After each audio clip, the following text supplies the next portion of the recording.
శంకరాచార్యులు వారు ఒక విచిత్రం చేశారు. అమ్మవారి దగ్గరికి వెళ్ళి పక్కన కూర్చుని, అమ్మ ఏమనుకోకు, నీ దొంగతనం నాకు తెలిసిందన్నాడు. ఆవిడ నవ్వి, శంకరా నేను దొంగతనం చేశాను. అమ్మ చేయలేదు. చేశావు. ఎక్కడ చేశాను? అమ్మ శివుడు నీకు ఎంత ఇచ్చాడు శరీరంలో? సగం ఇచ్చాడు. మరి మిగిలిన సగం ఏది? కనపట్టలేదు. ఆయన సగం ఇచ్చాడు, మిగిలిన సగం నువ్వు వెతుకుపోయావు. మరి దొంగతనమేగా. ఏమిటి దాని అర్థం? గొప్ప తత్వం చెప్పారు. శంకరుడు తెల్లగా ఉంటాడు, స్ఫటిక మణి నిభం.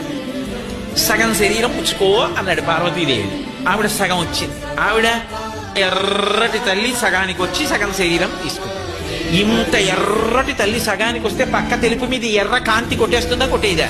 కొట్టేసింది.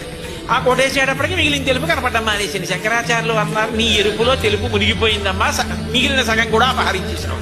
దొంగతనం కాదు, దర్శనం. ఇక్కడి నుంచి అర్ధనారీశ్వర స్వరూపాన్ని దర్శనం చేసి మన చేత చేయిస్తుంటారు శంకరాచార్యులు వారు.